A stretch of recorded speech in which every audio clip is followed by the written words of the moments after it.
Well, I'm an accomplished artist. I went to animation school for a little bit, and I learned a lot. I'm not, I should be a lot better because I don't practice as much as I should, but I still draw all the time. And to be a good artist, you have to draw a lot of things. You can't do it like I did and draw the same face 10 million times because you don't expand as an artist, so you have to keep, trying out new things and that type of thing. So I'm just going to show you guys a little bit of what I do, like when I do my art. It's quick and easy. Like anybody can learn to draw, and if somebody's helping you with shortcuts, it gets a lot easier. I specialize in Japanese anime mostly because I think it's cool. I'm not one of those like manga crazy fans who watches like weird shows like Dragon Ball and stuff. I don't like Dragon Ball. I think it's a piece of crap. But I make up my own kind of anime type show because with anime you can express things easier with less lines. It takes less work because they just have the maximum impact for your buck. Like it's not like old cartoons, like if you guys remember the old Ghostbusters cartoon in the 80s. There's so much work put into that cartoon, and all these extra lines that could have been just simplified and just would have made the drawing of the show a lot easier. They would have saved a lot of money. That's what anime is all about, really, is getting the most impact for your buck. So I'm gonna do a couple little sketches. All right, see if this works. You can hear me okay. It's foggy as fuck. Let's see if I can fix this a little bit. Let me see. Alright, okay. There. Right, so if you're going to draw eyes are the easiest thing to draw, I think. You go like this, you make a line, another line like this. I do square, like kind of rectangular eyes, but you can do different types, right? That's it. Then you draw a little bit of an eyelash on the top, and you can draw the eye right there, and then you put a little shadow in there, and you got your eyebrow. You should never do body parts alone, because if you try to complete a face this way, the proportions are going to be all fucked up. So that's why, when I do eyes, like, I'm just, practicing eyes, just trying out different eyes from different angles and stuff like that. You can do all different types. Some people have more squared off eyelids and they have less eyelid on the bottom. Sometimes their eyelashes are different. Sometimes they have like a little bit of a line over the top. Sometimes they're, depends on their makeups. And eyebrows are completely different for everybody too. You can just go crazy. There's so many things you can do. So in anime, when you do animation, when you do faces, you tend to start with a circle, right? That's your skull, and then you draw a crosshair over it because that becomes the proportions of your face, and then you add your jaw. It's very, very easy. You just got to practice this shape. It's going to look like crap for a very long time, but eventually it'll get good. So I'll just move this around a little bit. Let's see if I can make that sharper. Sorry guys, technical difficulties. I don't have something to hold. My cam has a clip that goes on a monitor, so it's a little hard to maneuver. Anyway, you put those are the size of the eyes, right? It's all very mechanical. I'm not a very creative artist. I'm more of a mechanical artist. So it kind of squashes creativity, which is why I have to do more creativity exercises. Noses, I tend to do a ridge like that. That's it, the nose. And then you draw your mouth right here. And you put the eyes wherever they're looking. And then hair, I gotta get more practice. I'm not very good at drawing hair, but you just draw a very simple shape for the hair. It doesn't have to be anything crazy. And you draw your neck. Like that. I'm looking at it backwards because I think it's supposed to be reversed, but it's not. Or something. Or it is reversed. I don't know. I think it looks, pretty good. Anyway, it's very easy to draw anime very quickly. Because, for profiles especially, so you draw a circle, that's the top of the head, this is the face, jaw like this, necks are usually very skinny in anime, then you got your back of your head. This is just, anybody can practice this skull shape, right, like to get the proportions down.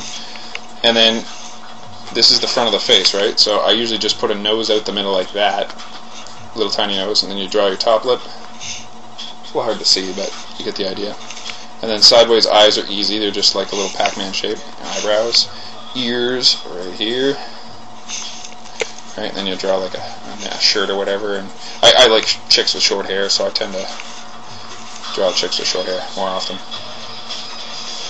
Anime is very ambiguous a lot of the time. Like they tend to make their guys a little effeminate, and I try to, when I draw anime, I try to make the guys look like guys a little more than, say, most anime, because I hate that. Like, Japanese are very obsessed with presentation. They're very obsessed with presentation. Like, which is why they'll go out of their way to, even poor people in Japan tend to spend all their money on fashion, because everything is presentation. Even poor people look great, because you gotta have the latest fashions, and they're obsessed with our culture, they're obsessed with our sayings, and which is why a lot of their anime ends up having our influence in it. Like, that's why Japanese anime characters look like they do, is because we have bigger eyes than they do, so they drew characters with bigger eyes and that type of thing. But they're obsessed with, if you're a tough guy here, of course you're rugged and handsome, you have the big jaw and all that stuff. If you're rugged over there, you are very streamlined and beautiful, and you can pick up chicks like that. You know, that's, I don't know why, that's just the way it is. They have more of a, they kind of respect a beauty like that more than they respect somebody who's like more chiseled. It's just the way they do it. That's how they roll. Because like I said, with them, everything is presentation. Now, if you want to do heads, well, like if you want to do like more figures, draw the head. It's easy. Do your little jaw, or wherever it's looking. That's the spine. You draw, this is for the torso. It's going to be any shape at all, but I tend to, there's a wishbone. And then you got your rib cage. You draw your shoulder joints. You know, and you put your elbow there. The person could be leaning back, you know, they're, I don't know.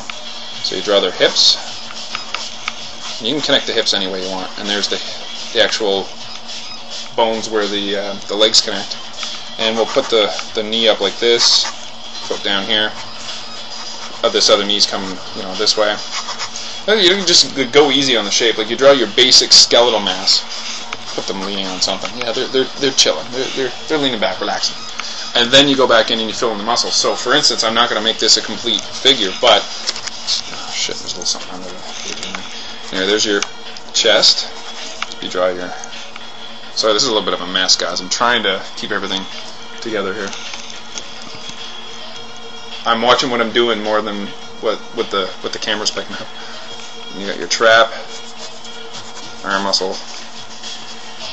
This is just, I'm just doing really basic kind of stuff. Nothing too crazy. I'll probably do 2 segments just because this is a little hard to get around. I'm trying to hold the paper down, and maybe I'll try to figure out a way to hook the camera up so that it's not moving all over the place. Hands are extraordinarily hard to do. If you were any kind of an artist, you would have spent a lot of time working on hands. They're extremely difficult, but they actually aren't too bad when you get them kind of wrapped around your head. I'll probably do a segment all alone just on hands. I'll probably try to figure out a way to put the camera on my chest so I could just sit there and... Anyway, so you fill in the rest of your muscles. This person is probably nude or whatever, I don't know. So I'll put them arm up like this there, you know. Ordering a drink. 1 more martini, sir. Just do quick for the hands. Doesn't have to be anything crazy. Or it looks like he's flipping the bird to somebody. Hey, fuck you, buddy.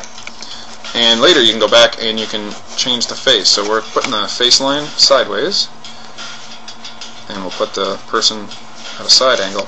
That's something I never used to work on that I'm really starting to work on now, is you got to be able to do every angle. Like, you don't have to master every single angle. A lot of drawing is cheating, actually, to make it look like it's perspective-wise, it's right on, even though it's not. Alright, so, whatever. You got your figure. There's his knee. And you go back and change the proportions, because, you know, most of the time you don't get it dead on. Depending how good you are, though. I don't know, it's kind of screwed up, but you get the idea. Anyway. So I'm going to try to figure out a way to make this work out a little better. And then I'll make another video.